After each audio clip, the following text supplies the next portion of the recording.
दोस्तों स्वागत है आपका बिहार न्यूज़ में। दोस्तों मैं हूं फिरदौस गनी और आप देख रहे हैं केडीवी लाइव। दोस्तों आज हो चुका है 30 मई 2022। तो आज की बिहार की टॉप न्यूज़ लेकर आए हैं आपके लिए। दोस्तों वीडियो स्टार्ट करने से पहले आपसे एक रिक्वेस्ट है, अगर आप नए आए हैं इस चैनल पर तो फिर चैनल को सब्सक्राइब करके बेल आइकन को प्रेस कर दीजिए और साथ में वीडियो को लाइक कर दीजिए, अपने दोस्तों के साथ शेयर भी कीजिए।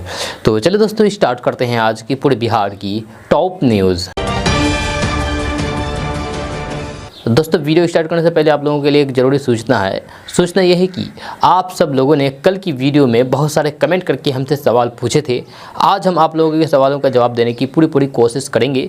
आप लोग अंत तक हमारे साथ बने रहे। आगे चल करके इसी वीडियो में आप लोगों के सवालों का जवाब दिया जाएगा। तो ऐसे में अगर आपका भी कोई सवाल है तो इस वीडियो के नीचे कमेंट बॉक्स में कमेंट करके हमसे सवाल पूछ सकते हैं। आपके सवाल का जवाब देने की पूरी कोशिश करेंगे कल की वीडियो में। तो चलिए स्टार्ट करते हैं आज की पूरे बिहार की टॉप न्यूज़।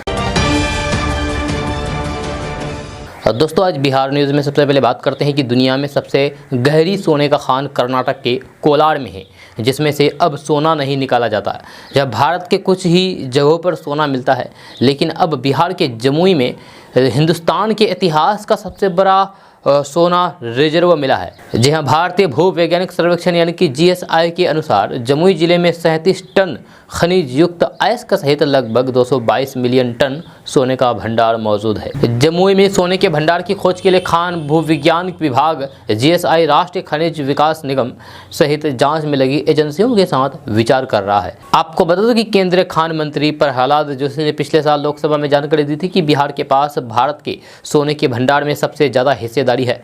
एक लिखित जवाब में उन्होंने कहा था कि बिहार में 222 मिलियन टन सोना धातु मौजूद है, जो देश के कुल सोने के भंडार का 44% अधिक है।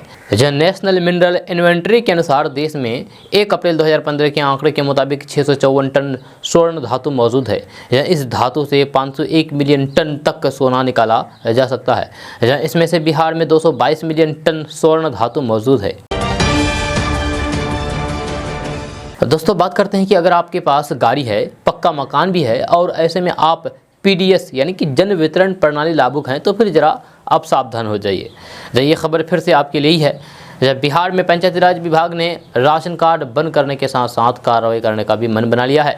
इसको लेकर के विभाग पूरे तरीके से तैयारी में है। हर पंचायत स्तर पर इसकी समीक्षा की जा रही है। बहुत सारे राशन कार्ड अब तक रद्द किए जा चुके हैं और ये कार्रवाई लगातार बिहार में जारी है। आपको बता दूं कि खाद्य उपभोक्ता विभाग द्वारा जन वितरण प्रणाली में से 3 रुपये किलो चावल और 2 रुपये किलो गेहूँ दिए जाते हैं। ये उसे मिलता है जो गरीबी रेखा के नीचे हैं, जिनके पास कच्चा मकान या फिर घर में कोई खास सुविधा नहीं है। गाड़ी तो दूर की बात है। हालांकि विभाग का मानना है कि कई ऐसे लोग भी हैं जिनके पास कार्ड तो है लेकिन उनके पास सारी सुविधाएं भी मौजूद है।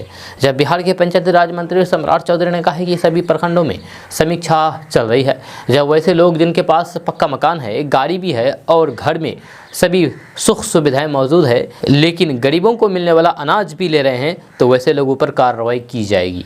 उनका राशन कार्ड भी बंद कर दिया जाएगा। जब लोग धनी हो रहे हैं तो फिर गरीबों वाली सुविधा उन्हें कैसे मिल सकती है? ये सारी बातें बिहार के पंचायती राज मंत्री सम्राट चौधरी ने कही है। वहीं एक दूसरे अधिकारी ने नाम ना छापने की शर्त पर बताया है कि विभाग की ओर से आधार कार्ड से लिंक बैंक अकाउंट, गाड़ी और अन्य सामान की खरीद से मिलान की तैयारी चल रही है। जब प्रमाणित होने पर कार्ड बंद करने के साथ साथ रिकवरी भी लिया जा सकता है। यानी कि आप अब तक जितना भी राशन लिए हैं उन सब राशन का पैसा आपको वापस सरकार को लौटाना पड़ेगा। इसको कहते हैं रिकवरी। अगर आप ऐसा नहीं करते हैं तो फिर आप पर कानूनी कार्रवाई की जा सकती है। खाद्य उपभोक्ता विभाग ने कार्रवाई शुरू भी कर दी है, लेकिन अभी वैसे लोगों पर कार्रवाई की जा रही है जिनके राशन कार्ड में गलतियां नजर आई है।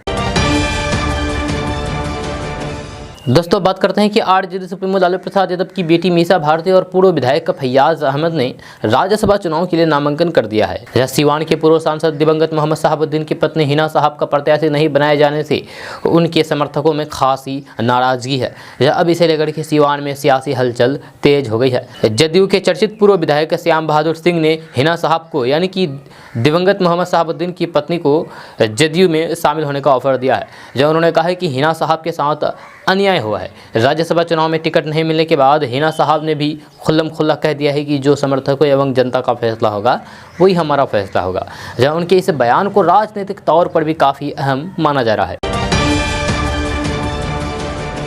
दोस्तों बात करते हैं कि बिहार के स्वास्थ्य मंत्री मंगल पांडे ने कहा है कि बिहार में लक्ष्य से ज़्यादा बच्चे और गर्भवती महिलाओं का टीकाकरण हुआ है। जी स्वास्थ्य मंत्री मंगल पांडे ने कहा है कि बिहार में इस साल चलाए गए सघन मिशन इंद्रधनुष कार्यक्रम के तीनों चक्रों में लक्ष्य से ज़्यादा बच्चे एवं गर्भवती महिलाओं को टीकाकृत करने में आशातीत सफलता मिली है। लक्ष्य से ज़्यादा लाभुकों का टीकाकरण ये दर्शाता है कि विभाग के साथ समुदाय भी पूर्ण टीकाकरण को लेकर के संवेदनशील है।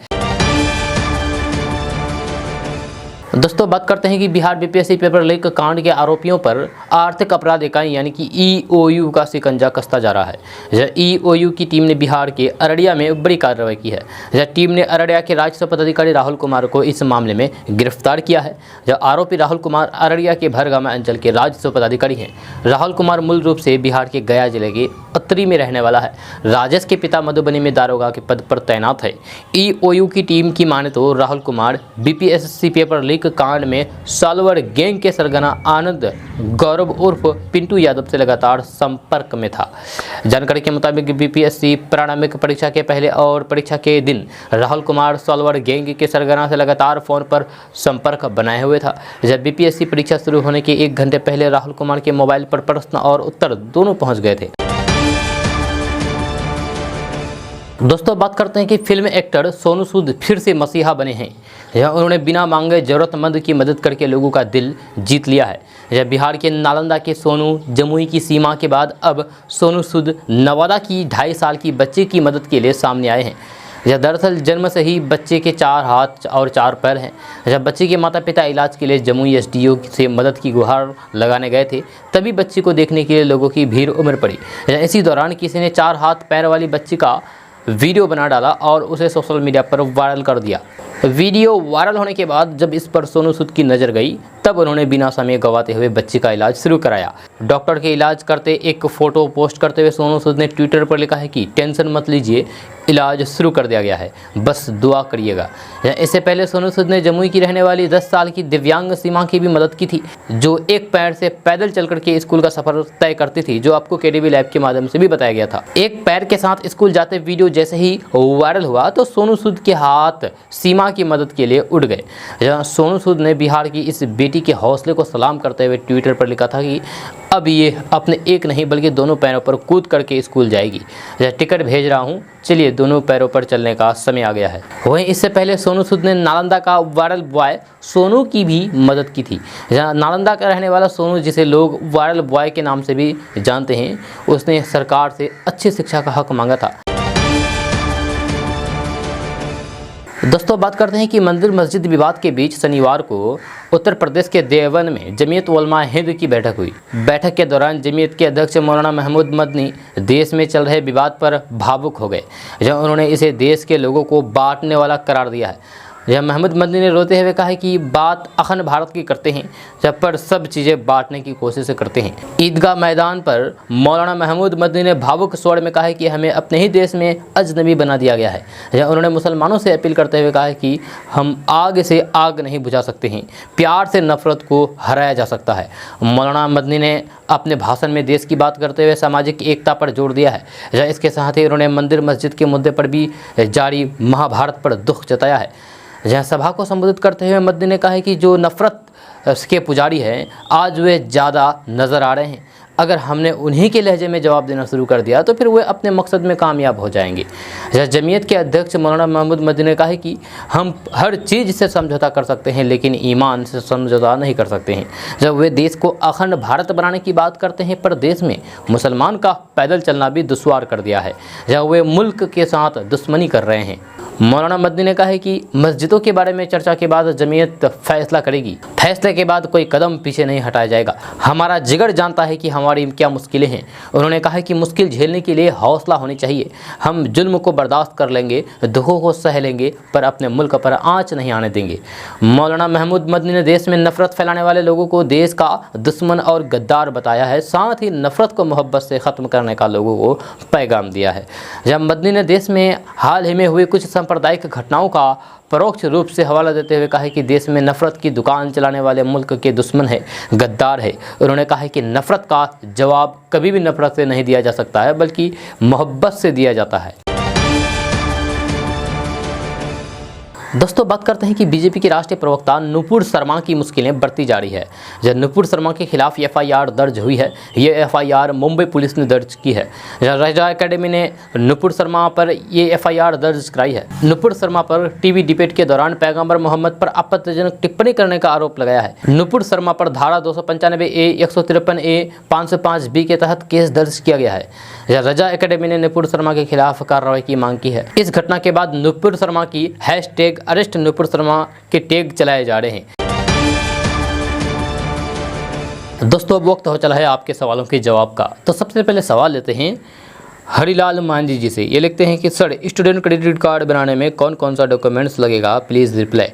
तो हरिलाल मांझी जी, स्टूडेंट क्रेडिट कार्ड बनाने के लिए 12वीं के बाद जितने भी डॉक्यूमेंट्स है सारा डॉक्यूमेंट्स लगेगा। बहुत सारे उसमें से डॉक्यूमेंट्स लगेगा, साथ में आपका आधार कार्ड, फ़ोटो लगेगा और जा कर के आप अपना स्टूडेंट क्रेडिट कार्ड बना सकते हैं। अब अगला कमेंट लेते हैं सत्यनारायण जी से। ये लिखते हैं कि सर जिसका उम्र 18-20 साल हो गया है उनका हाइट नहीं बढ़ता है क्या? सत्यनारायण जी कैसा कैसा सवाल पूछते हैं आप लोग, सॉरी इस सवाल का जवाब नहीं दे सकते। अब अगला सवाल लेते हैं KSN यदुवंशी अहिर का। ये लिखते हैं कि सहारा इंडिया का केस कब फाइनल होगा? ये कह नहीं सकते हैं, ये तो अभी कोर्ट ही बताएगा। अब अगला कमेंट लेते हैं मुकेश कुमार जी से। ये लिखते हैं कि डेथ सर्टिफिकेट कैसे बनेगा? 3 ईयर्स पहले ही डेथ किया गया है सर। तो मुकेश कुमार जी आप ब्लॉक में जाकर के आप डेथ सर्टिफिकेट बना सकते हैं। अब अगला कमेंट लेते हैं मौलाना अब्दुल्ला जी से। ये लिखते हैं कि सरकारी मदरसा के टीचर राशन और PM किसान का फ़ायदा उठा सकते हैं या नहीं, बताया जाए फ़कत। अस्सलाम वालेकुम अब्दुल्ला चंपारनी। तो मौलाना अब्दुल्ला जी बिल्कुल नहीं उठा सकते हैं, आप लोगों को ये अलाउ नहीं है। अब अगला कमेंट लेते हैं मौज़म रज़ा बहादुरगंज जी से। ये लिखते हैं कि सर बहादुरगंज का खबर क्यों नहीं देते हैं? तो मौज़म रज़ा जी बिल्कुल देते हैं, बहादुरगंज, किशनगंज, कोजा दामन पूरे बिहार का खबर देते हैं भाई। अब अगला कमेंट लेते हैं कुंदन कुमार जी से। लिखते हैं कि सर PM किसान का अप्लाई कर सकते हैं क्या? बिल्कुल अप्लाई कर सकते हैं, काहे नहीं अप्लाई कर सकते हैं। अब अगला कमेंट लेते हैं आदिल रजा जी से। ये लिखते हैं कि सर मेरा राशन कार्ड बैन हो गया है, मैं अररिया ज़िला के रहने वाला हूँ। तो आदिल रजा जी हाँ बैन हो गया है क्योंकि आप अपात्र हैं। धीरे धीरे सरकारी राशन से ऐसे लोगों का सफाई किया जा रहा है जो अपात्र हैं, पात्र नहीं हैं। तो दोस्तों सवालों के जवाब का सिलसिला यहीं पर रोक देते हैं। जो भी बच गए हैं आगे चल करके इसी वीडियो में बताया जाएगा। तब तक चलते हैं डेली न्यूज़ की ओर। दोस्तों बात करते हैं कि बिहार की चाय के नाम से किशनगंज जिले में उत्पादित चाय की ब्रांडिंग किए जाने की घोषणा के बाद अब बंगाल, असम सहित आसपास के चाय उत्पादक राज्यों की नज़र किशनगंज पर टिक गई है। जब बिहार सरकार का उद्देश्य बिहार की किशनगंज में उत्पादित एवं प्रसंस्कृत चाय को विश्व स्तरीय पहचान दिलाने की है। इसके लिए प्रतीक चिन्ह भी जारी किया गया है। इससे उम्मीद जताई जा रही है कि बिहार को चाय उत्पादक राज्य के रूप में दर्जा दिलाने वाले किशनगंज के दिन बहुरने वाले हैं। फिलहाल चाय उत्पादन के मामले में बिहार देश में 5वें स्थान पर है। अब सरकार का साथ मिलने के बाद क्षेत्र में चाय के विकास के बढ़ते आयाम को लेकर के देश के अन्य राज्य बिहार की चाय पर नजर बनाए हुए हैं। इस बीच किशनगंज जिले के प्रखंड ठाकुरगंज में स्थित अभय टी प्रोसेसिंग प्लांट द्वारा निजी तौर पर प्रसंस्कृत चाय रूस की राजधानी मॉस्को के निर्यात करने की शुरुआत कर दी गई है। बिहार सरकार को अब इस ओर चाय उद्यमियों और निर्यातकों को अपेक्षित सहयोग करने की आवश्यकता है। आपको बता दूं कि किशनगंज में 90 के दशक से एक छोटे से रकबे से शुरू हुई चाय की खेती का रकबा बढ़ करके आज 14-15 हज़ार एकड़ तक पहुंच चुका है। अभी इस जिले में 9 निजी और 1 सरकारी टी प्रोसेसिंग प्लांट चल रहे हैं। 1,500 टन से ज़्यादा चाय पत्ती तैयारी होकर के बाजार जा रही है, पर बुनियादी सुविधाएं, बिजली, सिंचाई, उर्वरक, खाद आदि की उपलब्धता सहित सरकारी प्रोत्साहन के अभाव में हजारों चाय उत्पादक किसान पिछड़ रहे हैं। दोस्तों बात करते हैं कि किसानों के लिए बड़ी खुशखबरी आई है। खुशखबरी ये है कि प्रधानमंत्री कार्यालय से भी जानकारी दे दी गई है कि आखिर कब किसानों के खाते में PM किसान सम्मान निधि की 11वीं किस्त का पैसा जारी किया जाएगा। एक कार्यक्रम के दौरान किसानों के खाते में पैसा ट्रांसफर कर दिया जाएगा। 2,000 रुपये किसानों के खाते में भेजने के दौरान ही प्रधानमंत्री नरेंद्र मोदी किसानों से बातचीत भी करेंगे। आज़ादी के अमृत महोत्सव कार्यक्रम के तहत गरीब कल्याण सम्मेलन नाम का राष्ट्रीय स्तर का कार्यक्रम कल यानी कि 31 मई 2022 को शिमला में आयोजित किया जाएगा, जहां प्रधानमंत्री नरेंद्र मोदी वीडियो कॉन्फ्रेंस के माध्यम से देश भर के लाभार्थियों से सीधे बातचीत करेंगे। और इसी दिन यानी कि 31 मई को यानी कि कल ही किसानों के खाते में 2,000 रुपये ट्रांसफ़र कर दिए जाएंगे। जैसे कि आप लोगों को पता है कि KDV लाइव बहुत पहले से ही 31 मई के बारे में आप लोगों को बताता आ रहा है कि 31 मई को PM किसान योजना का पैसा ट्रांसफ़र कर दिया जाएगा, लेकिन अब इस पर मोहर भी लग गई है कि कल ही PM किसान योजना का पैसा यानी कि कल 31 मई को जारी कर दिया जाएगा। दोस्तों बात करते हैं कि लालू के पटना आने के बाद राबड़ी आवास में रौनक दिखने लगी है, या यूं कहें कि आरजेडी के अंदर टकराव को शांत कराने की सुप्रीमो की ये कोशिश ही है। जिस राज्यसभा के उम्मीदवार पर तेजस्वी यादव की नाराजगी की बातें सामने आई थी, अब वही तेजस्वी अपनी बड़ी बहन और भाई को लेकर के रेस्टोरेंट में खाना खिलाने खुद गाड़ी चला करके ले जाते हैं। जाहिर सी बात है कि तेजस्वी यादव पार्टी पर लग रहे विरोधियों के आरोपियों को झुठलाने की नाकाम कोशिश करते दिख रहे हैं। राजश्री से शादी करने के बाद तेजस्वी यादव फैसले लेने की स्थिति में नहीं है। तेजस्वी यादव इस उम्मीद में थे कि आरजेडी की कमान उनके हाथों में है, तो फिर वे उसमें से अपने सोच को शामिल करके पार्टी को अलग दिशा देंगे। लेकिन इस वक्त ये देखना मुश्किल सा लग रहा है। एक सीट परिवार तो दूसरा सीट मुस्लिम उम्मीदवार को दिया गया। आपको बता दूं कि एमएलसी चुनाव में पार्टी और तेजस्वी से नाराज चलने वाले तेज प्रताप यादव भी अब राज्यसभा चुनाव में तेजस्वी यादव से ज्यादा आरजेडी के लिए एक्टिव दिख रहे हैं। जब लालू प्रसाद यादव पटना में है तो पूरा परिवार अब एकजुट दिखने की कोशिश में भी है। लंबे समय से राबड़ी आवास से बाहर रहने वाले तेज प्रताप यादव भी इन दिनों राबड़ी आवास में ही रह रहे हैं। लालू परिवार की एकजुटता के लिए ये मैसेज काफी है। दोस्तों बात करते हैं कि मोतिहारी से एक अजब गजब मामला सामने आ रहा है, जिसे सुनकर के आप हैरान हो जाएंगे। आप भी इस कहानी को सुनकर के इस पर भरोसा नहीं कर पाएंगे। जी आपको भरोसा ही नहीं होगा कि कैसे कुदरत का ये करिश्मा हो सकता है। दरअसल यहाँ एक गर्भवती महिला के पेट में बच्चा और उसके बच्चे के पेट में भी बच्चा होने की खबर सामने आ रही है। ये कोई मजाक नहीं है, बल्कि बिल्कुल भी 100% हकीकत है, सच है। एक ऐसी हकीकत है जिसे जानकर के हर कोई हैरान और परेशान है। अब तक माँ के पेट में 2 बच्चे, 4 बच्चे या फिर 6 बच्चे वाली खबर तो आप अक्सर सुनते रहे होंगे, सुनते रहते हैं। लेकिन आज जो खबर इस आपको हम बताने जा रहे हैं वो शायद ही कहीं आपने सुना होगा। यह झकझोर करके रख देने वाली यह खबर बिहार के मोतिहारी से सामने आई है। कुदरत कभी कभी ऐसी चीज़ें हमारे सामने पेश कर देती है जिसे देख करके या फिर सुन करके हमें यकीन नहीं होता है। लेकिन क्या कहें, ऊपर वाले की लीला अपरंपार है। दरअसल बिहार के मोतिहारी में स्थित रहमानिया मेडिकल सेंटर में 40 दिन के एक बच्चे को इलाज के लिए लाया गया। जब डॉक्टर को बताया गया है कि बच्चे के पेट के पास फूला हुआ है। पेट फूला होना और पेशाब के रुक जाने की वजह से तलाशने के लिए रहमानिया मेडिकल सेंटर के डॉक्टर तबरेज़ अजीज़ ने मरीज के लिए कुछ जरूरी जांच लिख दिया। लेकिन सीटी स्कैन और अन्य जांच रिपोर्ट आने के बाद जो हकीकत सामने आई है उसे जान करके डॉक्टर सहित हर कोई हैरान रह गया। यह रहमानिया मेडिकल सेंटर के डॉक्टर ओमर तबरेज़ के अनुसार मेडिकल भाषा में इसे फिट्स इन फिटू यानी कि बच्चे के पेट में बच्चा के नाम से जाना जाता है। और यह अपनी तरह का रेयर केस है जो 5 लाख बच्चे में से एक होता है, एक में पाया जाता है। जब कुदरत की अनोखी करामात का गवाह बना ये बच्चा सर्जरी के बाद अब बिल्कुल भी ठीक है और उसे अब हॉस्पिटल से डिस्चार्ज किया जा रहा है। मेडिकल साइंस के जरिए कुदरत के एक से बढ़कर एक क्रिएशन सामने आते रहते हैं। इस कड़ी में कुदरत का ये कारनामा वाकई हैरान कर देने वाला है। दोस्तों बात करते हैं कि अगर आप भी अपने आधार कार्ड को कहीं देने में लापरवाही बरतते हैं या फिर बेफिक्र तरीके से इसकी कॉपी शेयर करते हैं तो आपको सरकार की इस चेतावनी पर गौर करनी चाहिए। आधार कार्ड को लेकर सरकार ने अपनी नई गाइडलाइंस में लोगों से सिर्फ मास्क्ड आधार ही शेयर करने के लिए कहा है। हो सकता है कि आधार का गलत इस्तेमाल करता हो। यह सरकार का कहना है कि लोगों को किसी भी संस्थान को आधार कार्ड की फोटोकॉपी नहीं देनी चाहिए क्योंकि इसका गलत इस्तेमाल हो सकता है। इसकी जगह आप मॉक्स्ड आधार का उपयोग कर सकते हैं। चलिए बात करते हैं कि आखिर ये मॉक्स्ड आधार क्या होता है। तो मॉक्स्ड आधार में आपकी 12 डिजिट की पूरी आधार संख्या नहीं दिखाई देती है, बल्कि इसमें आधार संख्या के सिर्फ आखिरी 4 अंक ही दिखाई देते हैं। इसे आप ऑनलाइन भी प्राप्त कर सकते हैं। जी हाँ, इलेक्ट्रॉनिक और सूचना प्रौद्योगिकी मंत्रालय ने अपने नोटिस में ये भी साफ किया है कि गैर लाइसेंसी प्राइवेट इकाइयाँ आपका आधार कलेक्ट नहीं कर सकती है, न ही उसे अपने पास रख सकती है। इसमें बिना लाइसेंस वाले होटल और सिनेमा हॉल शामिल है। जब केवल ऐसे प्राइवेट संस्थान ही आपके आधार कार्ड की कॉपी कलेक्ट कर सकते हैं जिन्होंने भारतीय विशिष्ट पहचान प्राधिकरण यानी कि UIDAI से आधार के लिए यूजर लाइसेंस हासिल किया है। सरकार ने लोगों को चेतावनी दी है कि वे अपने आधार की कॉपी को पब्लिक कंप्यूटर या फिर साइबर कैफे से डाउनलोड नहीं करें। अगर वे ऐसा करते हैं तो ये सुनिश्चित करें कि आधार की डाउनलोड की गई कॉपी को परमानेंट डिलीट कर दिया जाए। दोस्तों बात करते हैं कि असदुद्दीन ओवैसी ने शनिवार को बीजेपी पर जमकर निशाना साधा। असदुद्दीन ओवैसी ने कहा है कि मुख्यमंत्री से कहना चाहूँगा कि जिस तरीके से उनके विधायकों पर ईडी की रेड पड़ रही है जिससे वे बेचैन है, उसी तरीके से खालिद गुड्डू भिवंडी को जेल में रखना ठीक नहीं है। इस दौरान ओवैसी ने कहा कि आज मैं इसका भी जवाब दूंगा कि ये धरती मेरे बाप की है। असदुद्दीन ओवैसी ने कहा कि मैंने ज्ञानवापी पर बात की तो फिर बीजेपी वालों ने कहा कि ओवैसी के पूर्वज ब्राह्मण थे। ओवैसी ने कहा कि आज मैं इसका जवाब देता हूँ, मेरे अब्बा का नाम आदम है।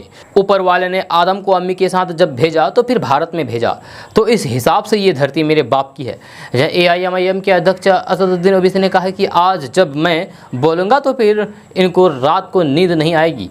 हम बोलेंगे और ज़रूर बोलेंगे, तुम्हारे बाप को भी बोलेंगे। ओवैसी ने कहा कि जेल में जो भी मजलूम बंद हैं उन्हें छोड़ना चाहिए। ओवैसी ने कहा कि खालिद गुड्डू को भी छोड़ो और नवाब मलिक को भी छोड़ो। कांग्रेस हो या फिर NCP, इसमें जो मुस्लिम नेता उन्हें जेल भेजने के लिए रखा है। शरद पवार जब प्रधानमंत्री से मिले तो फिर पवार ने संजय राउत की बात की PM से, लेकिन नवाब मलिक का नाम नहीं लिया। ओवैसी ने पूछा है कि क्या नवाब मलिक संजय राउत से कम है क्या। ओवैसी ने आगे कहा है कि और बात 8 साल की सफलता की करते हैं, धारा 370 हटने की बात करते हैं और कश्मीर में पंडित मारे जा रहे हैं। जब फिल्म एक्टर को गोली मार दी, इसका कौन जिम्मेदार है। ये बातें ओवैसी ने कहा है। उन्होंने कहा है कि मुझे लगता है कि इन सब का जिम्मेदार मुगल बादशाह अकबर, शाहजहां और औरंगजेब है। ओवैसी ने कहा है कि मुसलमानों का ताल्लुक मुगलों से नहीं है, बादशाह से हमारा कोई लेना देना नहीं है। दोस्तों बात करते हैं कि प्रधानमंत्री नरेंद्र मोदी रविवार को मन की बात कार्यक्रम के 89वें एपिसोड को संबोधित किया। इस दौरान वे देशवासियों से भी मिले सुझाव का जिक्र किया। मन की बात को संबोधित करते हुए प्रधानमंत्री नरेंद्र मोदी ने कहा कि देश में यूनिकॉर्न की संख्या 100 के पार पहुंच गई है। पिछले कुछ दिनों में 14 नए यूनिकॉर्न बने हैं। भारत का स्टार्टअप आगे बढ़ रहा है। उन्होंने कहा कि भारत का स्टार्टअप नई उड़ान भरेगा, आने वाला समय भारत का होगा। ये यूनिकॉर्न कई देशों में काम कर रहे हैं। यूनिकॉर्न के मामले में कई देश भारत से पीछे हैं। PM मोदी ने कहा है कि कुछ दिन पहले मुझे एक ऐसी इंटरेस्टिंग और अट्रैक्टिव चीज़ मिली है जिसमें देशवासियों की क्रिएटिविटी और उनके आर्टिस्टिक टैलेंट का रंग भरा है। ये एक उपहार है जिसे तमिलनाडु के तंजावुर के एक सेल्फ हेल्प ग्रुप ने मुझे भेजा है। इस उपहार में भारतीयों की सुगंध है और मातृशक्ति के आशीर्वाद है। मुझ पर उनके स्नेह की भी झलक है। ये एक स्पेशल तंजौर डॉल है जिसे GI टैग भी मिला हुआ है। जब मैं तंजौर सेल्फ हेल्प ग्रुप को विशेष धन्यवाद देता हूं कि उन्होंने मुझे स्थानीय संस्कृति में रचे बसे इस उपहार को भेजा है। PM मोदी ने कहा है कि मेरा मन की बात के श्रोताओं से भी एक आग्रह है कि आप अपने क्षेत्र में ये पता लगाएं कि कौन से महिला सेल्फ हेल्प ग्रुप काम कर रहे हैं। जहाँ उनके प्रोडक्ट्स के बारे में भी आप जानकारी जुटाएं और ज़्यादा से ज़्यादा इन उत्पादों को उपयोग में लाएं। जहाँ ऐसा करके आप सेल्फ हेल्प ग्रुप की आय बढ़ाने में तो मदद करेंगे ही, साथ ही आत्मनिर्भर भारत अभियान को भी गति देंगे।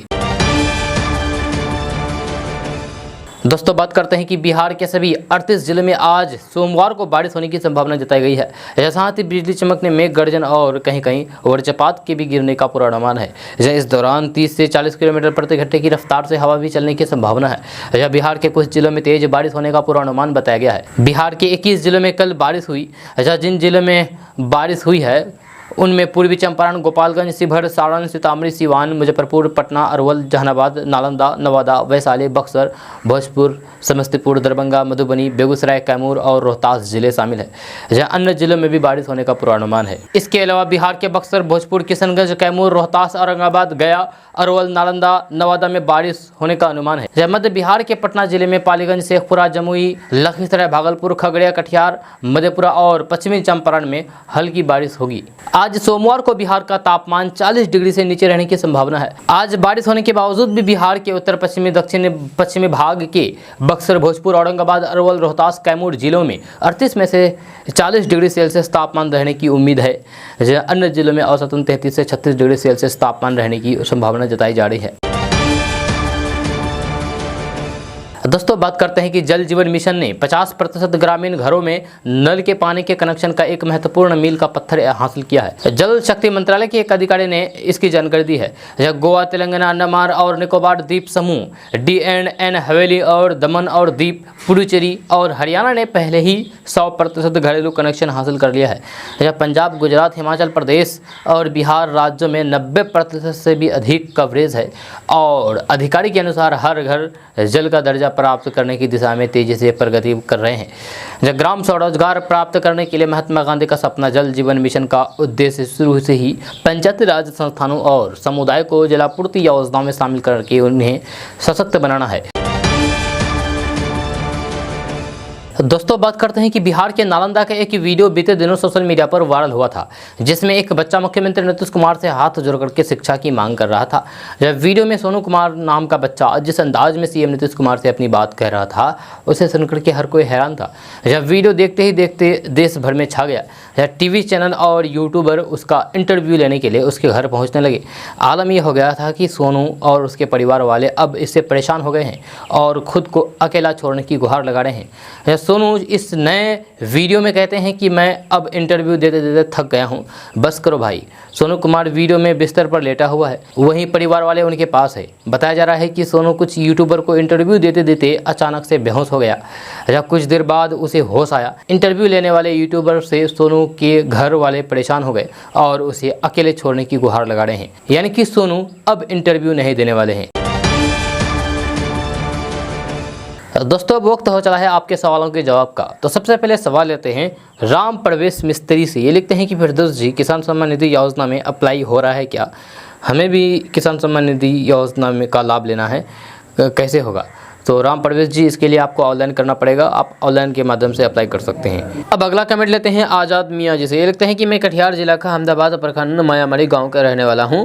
हमारे यहां डीलर पर व्यक्ति 4 किलो अनाज देता है, इसका सही शिकायत कहां करें, तो हमको बताइएगा। तो आज़ाद मियाँ जी, इसके लिए सरकार नया नियम लागू कर रही है। नियम यह है कि पॉस मशीन से एक तराजू को जोड़ दे रही है, जहाँ वह कंप्यूटर तराजू होगा और उसमें आपको जरा सा भी कम अनाज नहीं मिलेगा, यानी कि आपको पूरे 5 केजी अनाज मिलेगा। अभी अगर आप इसमें शिकायत करना चाहते हैं तो फिर आप जन वितरण प्रणाली की ऑफिशियल वेबसाइट पर जाकर के शिकायत कर सकते हैं। अब अगला सवाल लेते हैं अरुण यादव जी से। ये लिखते हैं कि फिरदौस गणेश जी, ये बताएं कि पीएम किसान योजना का पैसा कब आएगा, थोड़ा बताइए। तो ये कल आएगा, कल 31 मई को आ जाएगा। अब अगला कमेंट लेते हैं विकास निराला जी से। ये लिखते हैं कि मैट्रिक में 3rd डिवीज़न आया है, पैसा मिलेगा कि नहीं? तो विकास जी, आपको पैसा नहीं मिलेगा 3rd डिवीज़न वाले को। अब अगला सवाल लेते हैं आशीष सत्यम जी से। ये लिखते हैं कि बिहार पुलिस का बहाली कब निकलेगा, थोड़ा बताइए। तो अभी इसका कोई अपडेट नहीं आया है। अब अगला सवाल लेते हैं छोटन कुमार जी से। लिखते हैं कि फिरदौस साहब, मेरा सवाल यह है कि प्रधानमंत्री किसान सम्मान निधि योजना में कितनी ज़मीन की ज़रूरत होती है, डिसमिल होता है, इसकी जानकारी हमें नहीं है, मुझे इसकी जानकारी चाहिए। मैं बिहार के अररिया जिला नरपतगंज प्रखंड से पंचायत गोखलापुर से बोल रहा हूँ। जी छोटन जी, अगर आप पीएम किसान योजना का लाभ लेना चाहते हैं तो इसके लिए आपके नाम के ज़्यादा से ज़्यादा 2 हेक्टेयर ज़मीन होनी चाहिए, उससे ज़्यादा नहीं। अगर उससे ज़्यादा होगा तो फिर आपको ये लाभ नहीं मिलेगा। फिर ज़मीन का नाम आप ही के नाम से होना चाहिए, या अगर आपका दादा परदादा के नाम से हैं तो फिर आपको ये पैसा नहीं मिलेगा। अब अगला सवाल लेते हैं आदिल रजा जी से। ये लिखते हैं कि सर, ये राशन कार्ड क्यों बैन हो रहा है, तो बताइए। तो आदिल रजा जी, राशन कार्ड इससे बैन हो रहा है, जो अपात्र है, जो गलत तरीके से राशन का लाभ ले रहे हैं, उनका राशन कार्ड को बैन किया जा रहा है। दोस्तों सवालों के जवाब का सिलसिला यहीं पर रोक देते हैं। जो भी बच गए हैं आगे चल करके इसी वीडियो में कवरेज किया जाएगा। तब तक अगर आपका भी कोई सवाल है तो नीचे कमेंट बॉक्स में कमेंट करके पूछ सकते हैं। तो चलिए फिर चलते हैं डेली न्यूज़ की ओर। दोस्तों बात करते हैं कि बीएसईबी ने 10वीं कक्षा की कंपार्टमेंटल कम स्पेशल परीक्षा के परिणाम को जारी कर दिया है। जब परिणाम शनिवार 28 मई 2022 को ऑनलाइन माध्यम से जारी किए गए हैं, जहाँ इसे चेक करने का लिंक आधिकारिक वेबसाइट पर उपलब्ध है। जिन छात्रों ने कंपार्टमेंटल कम स्पेशल परीक्षा में भाग लिया था, वे अपना परिणाम बिहार विद्यालय परीक्षा बोर्ड की आधिकारिक वेबसाइट result.biharboardonline.com पर जाकर के चेक और डाउनलोड कर सकते हैं।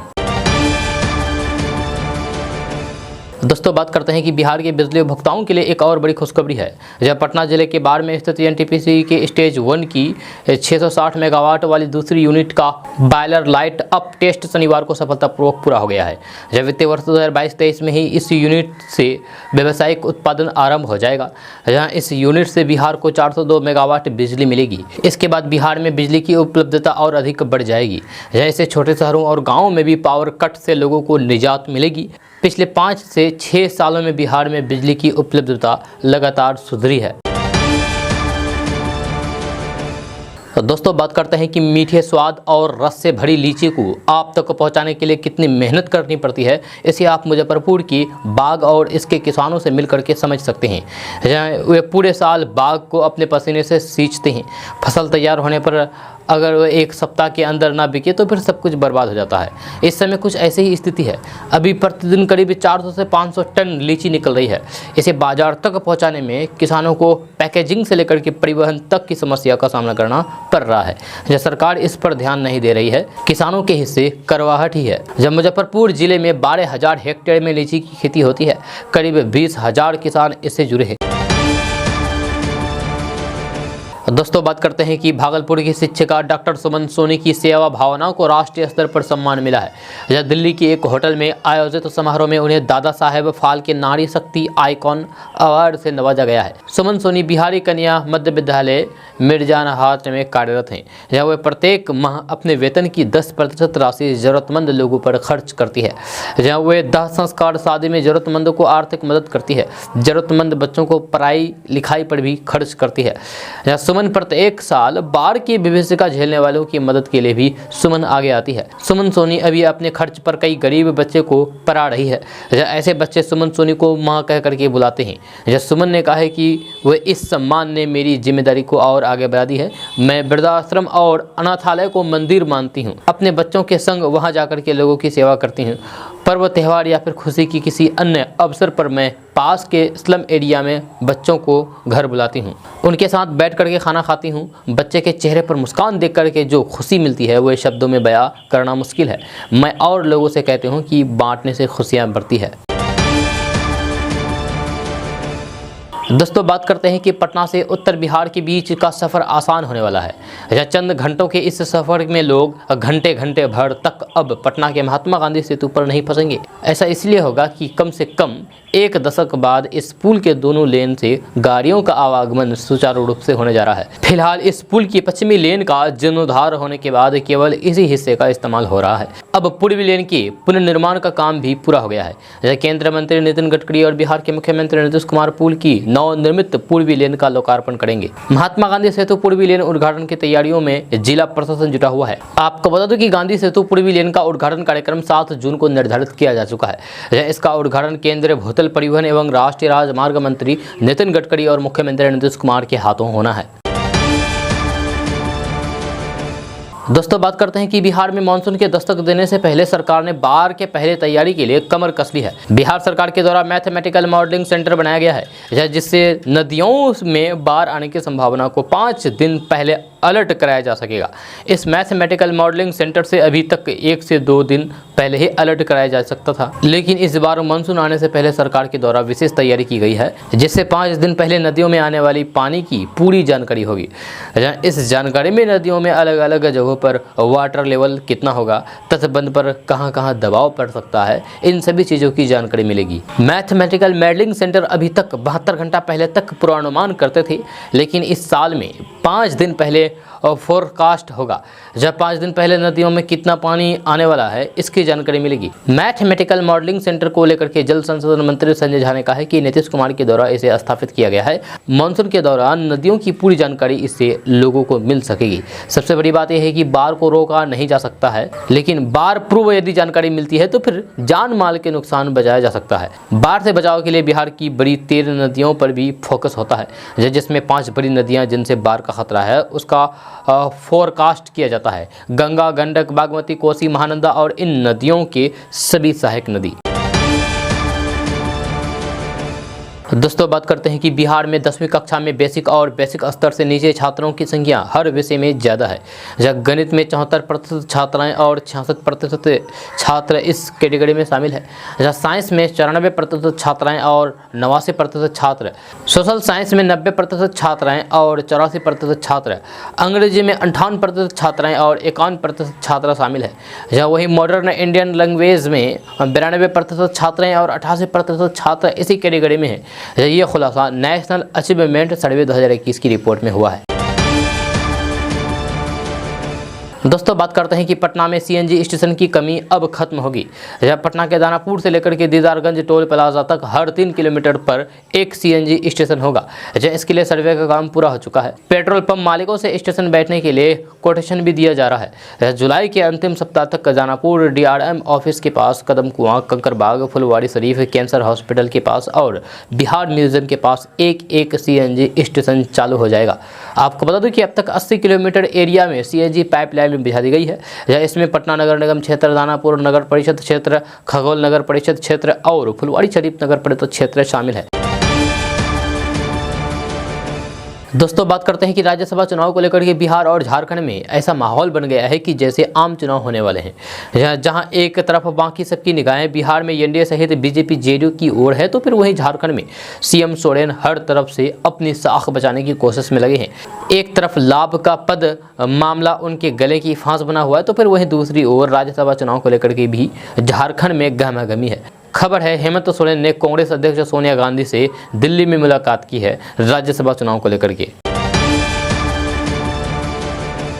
दोस्तों बात करते हैं कि केंद्र सरकार ने देश के नागरिकों के लिए एक समान नागरिकता संहिता कानून लाने की तैयारी में शुरू कर दी है। इस कानून का केंद्रीय बिल आने वाले समय में किसी भी समय संसद में पेश किया जा सकता है। जहां परीक्षण के तौर पर उत्तराखंड में इस कानून के बनाने की कवायद शुरू कर दी गई है, जिसमें एक कमेटी का गठन किया गया है। इस कानून के लिए ड्राफ्ट निर्देश बिंदु केंद्रीय कानून मंत्रालय ने दे दी है। इससे साफ है कि कानून का ड्राफ्ट केंद्र सरकार के पास बना हुआ है। सरकार के उच्चतर सूत्रों के अनुसार राज्यों में बने नागरिक संहिता के कानूनों को बाद में केंद्रीय कानूनों में समाहित कर दिया जाएगा, क्योंकि एक समानता लाने के लिए कानून का केंद्र होना जरूरी है। राज्यों में ये कानून को परीक्षण के तौर पर बनवाया जा रहा है। ये पहला मौका है जब सरकार ने पहली बार इस कानून के लाने के बारे में इतनी स्पष्टता से कहा है। सूत्रों ने कहा है कि ये कानून अवश्य आएगा, लेकिन कब और किस समय आएगा ये सवाल है। सरकार का इरादा था कि समान नागरिक संहिता पर राष्ट्रीय विधि आयोग से रिपोर्ट ले ली जाए, लेकिन विधि आयोग के 2020 में पुनर्गठन होने के बावजूद भी कार्यशैली नहीं होने के कारण राज्य स्तर पर कमेटियां बनाई जा रही है। कमेटी का फॉर्मेट विधि आयोग की तरह से ही है। इसमें सुप्रीम कोर्ट के पूर्व जज जस्टिस रंजना देसाई, दिल्ली हाईकोर्ट के पूर्व जज प्रमोद कोहली, पूर्व IAS शत्रुघ्न सिंह और दून विधि की VC सुरेखा खंडवाल शामिल है। दोस्तों अब वक्त हो चला है आपके सवालों के जवाब का। तो सबसे पहले सवाल लेते हैं द नईम जी से। ये लिखते हैं कि कौन कौन सा आदमी का राशन कार्ड रिजेक्ट होगा, ये जानकारी आप दीजिए फिरदौस भाई। तो नईम जी, अगर आपको ये पूरी डिटेल्स के साथ जानकारी लेना है तो आप KDB लैब की ऑफिशियल वेबसाइट पर जाइए। वहाँ जाकर के आप आर्टिकल पढ़िए। उस आर्टिकल में पूरी डिटेल्स के साथ जानकारी दी गई है कि किस किस का राशन कार्ड रद्द किया जाएगा, कौन कौन इस कैटेगरी में आते हैं, नहीं आते हैं, अब तक किस किस जिले में कितने राशन कार्ड रद्द कर दिए गए हैं, अब तक पूरे बिहार में कितने राशन कार्ड को रद्द किया गया है। ये सारी डिटेल्स के साथ जानकारी दी गई है। आपको इस वीडियो के नीचे डिस्क्रिप्शन में KDB लैब का ऑफिशियल वेबसाइट का लिंक मिल जाएगा, वहाँ क्लिक कीजिए, जाइए और जानकारी प्राप्त कीजिए। अब बात करते हैं ऋतिक कुमार शाह जी से। ये लिखते हैं कि हम विश्वनाथ जी सिवान जिले से हैं। बिहार में लेबर कार्ड बना है 2021 का, उसका पैसा नहीं आएगा क्या? तो इसके लिए अभी कोई अपडेट नहीं है। अब अगला कमेंट लेते हैं आदिल रजा जी से। लिखते हैं कि सर पेट्रोल का दाम कब घटेगा? तो आदिल रजा जी अभी ये नहीं कह सकते हैं। पिछली बार तो घटाया गया है 9 रुपया, अब कब घटेगा नहीं घटेगा तो सरकार ही बताएगा ना। अब अगला कमेंट लेते हैं अमरीश कुमार सिंह जी से। लिखते हैं कि मेरा गैस सब्सिडी 2 साल से नहीं आ रहा है, बताइए क्या किया जाए। तो ये समस्या सिर्फ आप ही का नहीं है, बल्कि बहुत सारे लोगों का है। किसी को भी अभी सब्सिडी नहीं मिल रही है। बहुत कम ऐसे लोग हैं इक्का दुक्का कि उनको सब्सिडी आ रही है, वो भी थोड़ी बहुत। तो दोस्तों सवालों के जवाब का सिलसिला यहीं पर स्टॉप कर देते हैं। अगर आपका भी कोई सवाल है तो नीचे कमेंट बॉक्स में कमेंट करके इसी वीडियो में हमसे पूछ सकते हैं। आपके सवाल का जवाब कल की वीडियो में देने की कोशिश करेंगे। तब तक के लिए अगर आप नए आए हैं इस चैनल पर तो फिर चैनल को सब्सक्राइब करके बेल आइकन को भी प्रेस कर दीजिए और साथ में वीडियो को लाइक कर दीजिए, अपने दोस्तों के साथ शेयर भी कीजिए। तो चलिए दोस्तों फिर मिलते हैं कल की वीडियो में। तब तक के लिए जय हिंद, जय बिहार।